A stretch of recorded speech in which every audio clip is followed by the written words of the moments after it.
청년단에 대해서 좀 알아볼 차례입니다. 서북을 피로써 회복하자. 서북청년회. 정식 명칭은 서북청년회예요. 그런데 저도 이제 얘기를 하다 보면은 자꾸 서북청년단 하는데 서북청년단은 만들어진 적이 없습니다. 그런데 일반적으로 서북청년단이라는 말을 많이 쓰죠. 왜냐하면은 70 몇 년인가 영화가 나왔는데 그 영화가 서북청년단이에요. 그래갖고 이제 뭐 아마 그게 일반적으로 퍼진 것 같은데 서북청년회가 정식 명칭입니다. 붉은 악마를 무찌르고 통일 한국을 건설하자. 크러시 다운 레드 데빌스 to build up unified 코리아 그렇게 써놨습니다. 서북 유스 어소시에이션.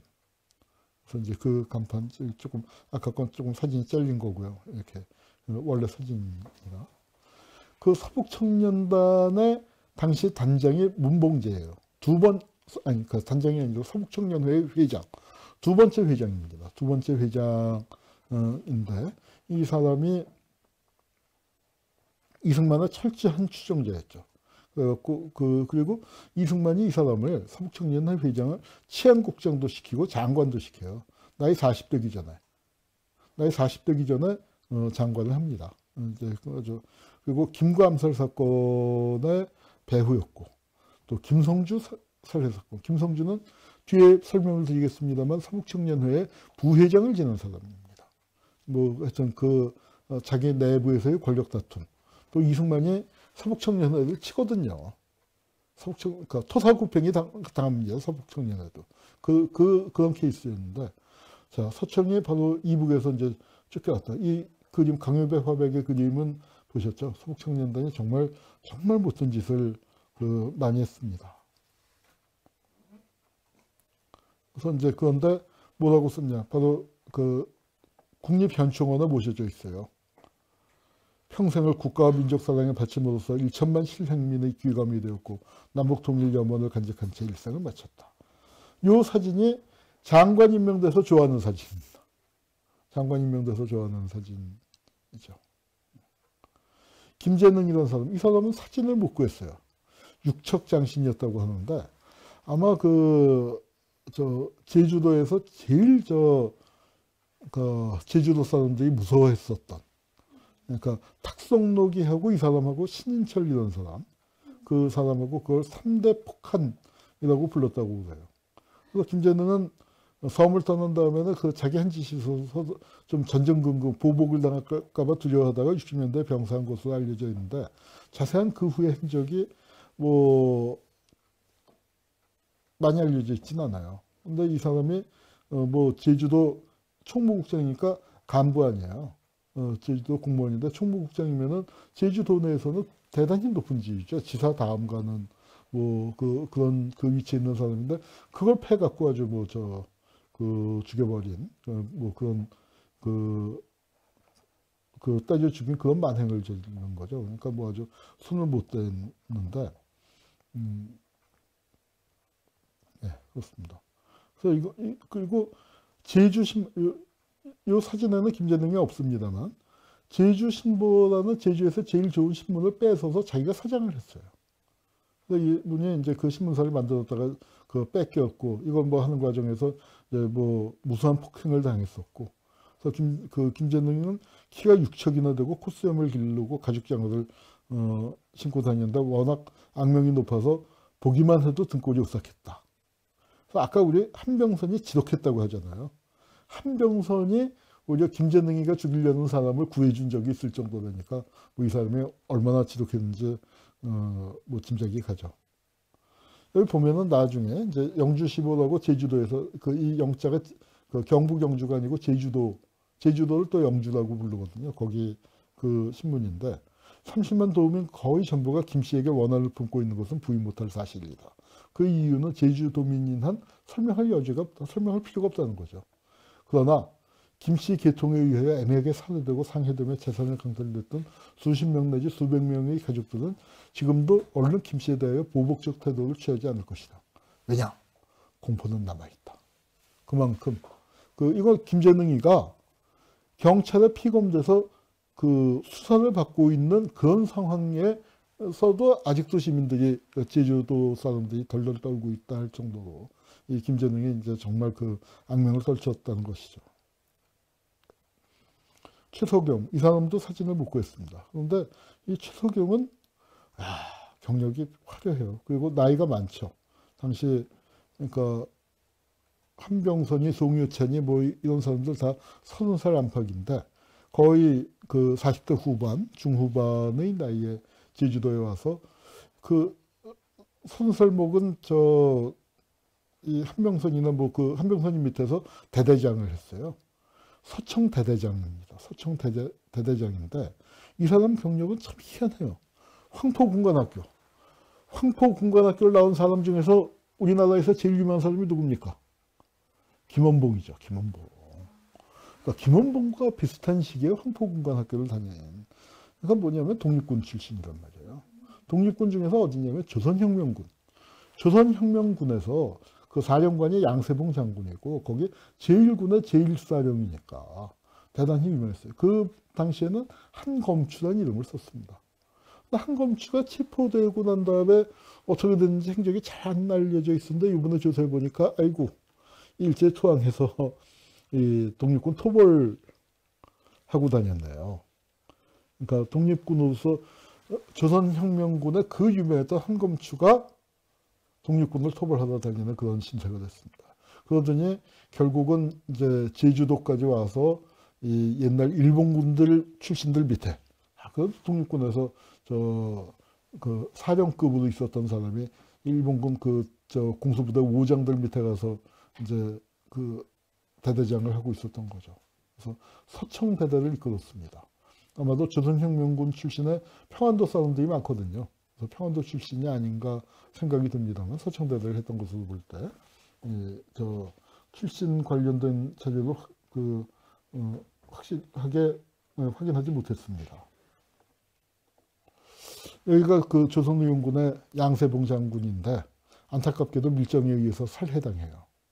이 양세봉 장군이 김일성 아버지의 친구예요. 김일성 아버지의 친구였기 때문에 김일성이 처음 무장투쟁을 시작할 때 양세봉을 찾아갑니다. 좀 도와달라는 뜻이었는데 양세봉이 김일성이 그 좌파 공산주의 그쪽이기 때문에 합작을 하지 않았었죠. 이제 그거고 양세봉이 피살 당하고 난 다음에 그 부대가 뿔뿔이 흩어지게 되는데 두 갈래로 갈린 셈입니다. 한검추가 이끌던 부대는 투항을 해요. 근데 이제 또 한 분, 최윤구라는 분이 있었습니다. 이 최윤구는 어떻게 됐느냐? 김일성 부대에 합류합니다. 그래서 김일성 부대에서 대단히 활약을 하다가 빨치산 유격투쟁 과정 중에 일본군과 싸우다가 전사를 해요. 그래서 지금 여기 이제 그 최윤구의 조카 되는 분이라고 하는데 그분이 평양을 방문했을 때 대성산 혁명열사릉이라고 빨치산 하다가 전사한 분들을 이북한 최고 가는 국립묘지죠. 그러니까 이 혁명열사릉에 모셨는데 거기에서 이제 같이 이렇게 이제 다 한 분 한 분 흉상을 만들어 놨는데 그 앞에서 조카가 사진을 찍은 겁니다. 그러니까 조선혁명군의 운명이 갈리는데 참 얄궂죠. 한 분은 김일성 밑으로 들어가서 거기서 활동을 하다가 전사를 했고 또 한 명은 살아남았는데 일본 놈들에게 투항했다가 제주도에 가서 우리 제주도 사람들을 토벌하는 서청대대의 지휘관이 됐다. 참 우리 역사가 참 기구하다 하는 생각을 떨쳐버릴 수가 없습니다. 여기는 서청의 초대 위원장 선우기성이에요. 그런데 이 선우기성에 대해서 시가 이게 누가 쓴 시냐면은 고은 선생입니다. 그래서 좀 처지가 어려워지셨는데 그 고은 선생의 만인보다는 기가 막힌 작품이죠. 정말 자기가 만났던 사람들 또 역사 속의 인물들의 얘기를 갖고 시를 썼는데 아주 기가 막히죠. 나는 선우기성이 아니라 이승만의 손가락이다. 오늘도 이승만이 주먹 2개를 쥔다. 이 손가락은 뭐예요? 바로 손가락처럼 그걸 의미하셨던 것 같아요. 그래서 백색 테러가 시작되고 유해를 낭자하고 조병옥의 지원을 받고 미군 첩보원도 38선도 넘고 김일성 별장도 넘고 선후기성이 점점 살벌해졌다. 38 이남이 떠나댔다. 모든 도시들 모든 철락들 선후기성의 반뿐 아니라 모든 사람 대낮에도 벌벌 떠나댔다. 이렇게 이제 시를 썼는데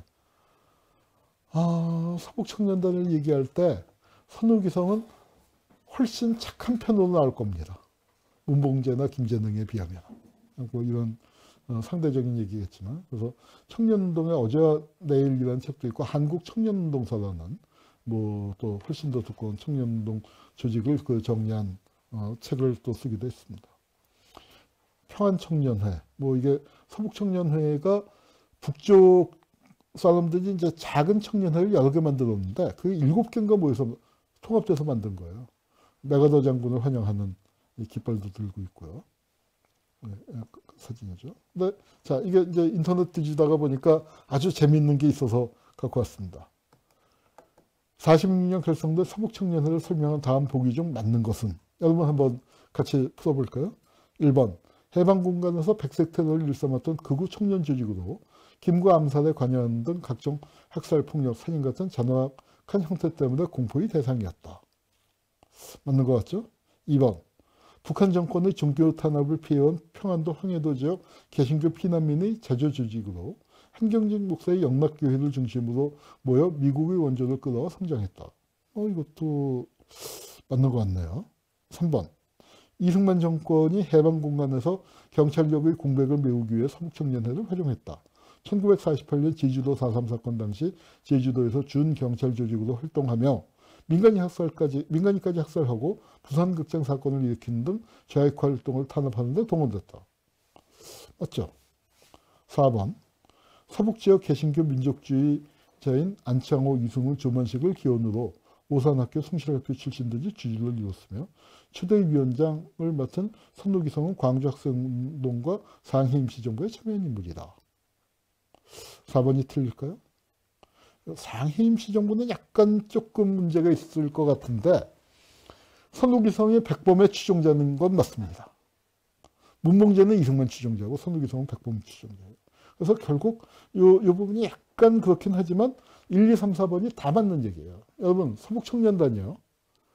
야만적인 짓을 저질렀지만 그 사람들이 꼭 학력이 낮은 사람 아니에요. 학력이 높았습니다. 그리고 서북청년단이 뭘 했냐면 군정청 교육부장을 협박을 해갖고 그 6.1조 아들이 거기다가 칼 들고 가서 협박을 해서 뭘 얻었냐면 서북청년단이 학력증명서를 띄워줘요. 왜냐하면 이북에서 내릴 때 학력증명서 안 갖고 왔잖아요. 뭐 그래서 우리 안 갖고 왔는데 나 이북에서 그 고등학교 고보 나왔어. 나는 일본에서 대학 나왔어. 이걸 서북청년단이 확인해 준 거예요. 그걸로 어딜 입학합니까? 서울대도 입학하고 고려대도 입학하고 연대도 입학하는 거예요. 그러니 서북청년단의 위세가 등등했죠. 학교 문턱 좀 갔던 사람들이 가서 다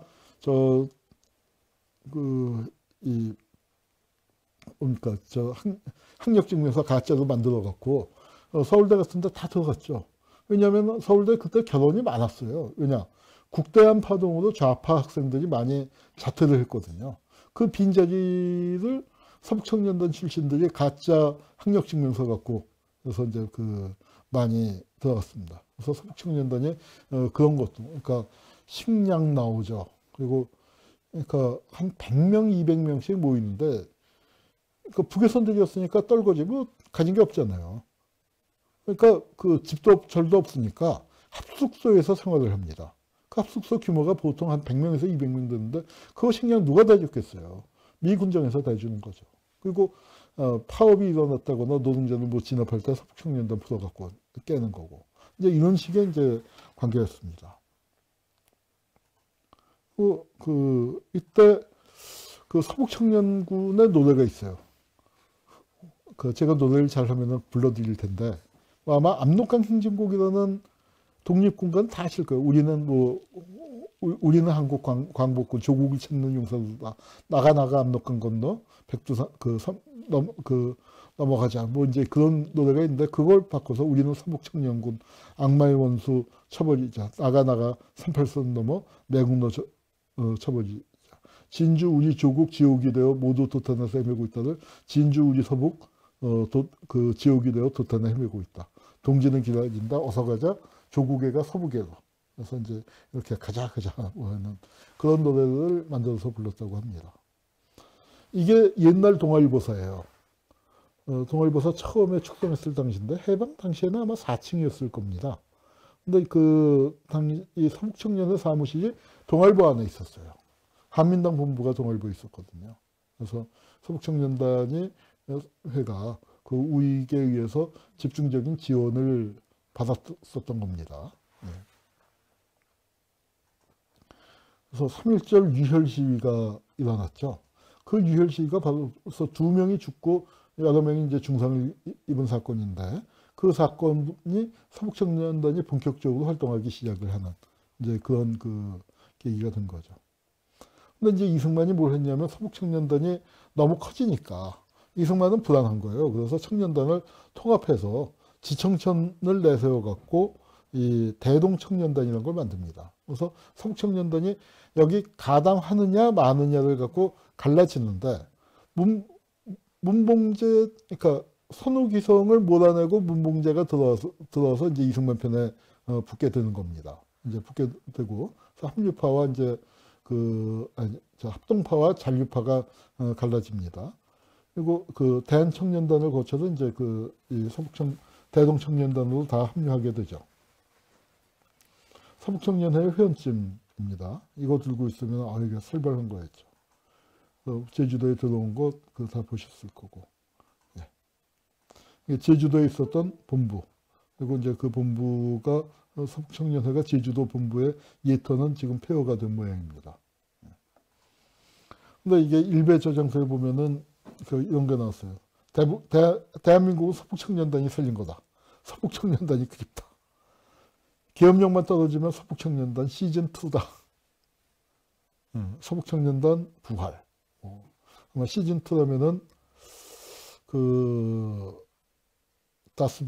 아마 김어준 가만두지 않겠죠. 김어준 총수나 저 같은 사람이나 이제 시즌2 기다리고 있는 것 같습니다. Time stops when I'm falling for you.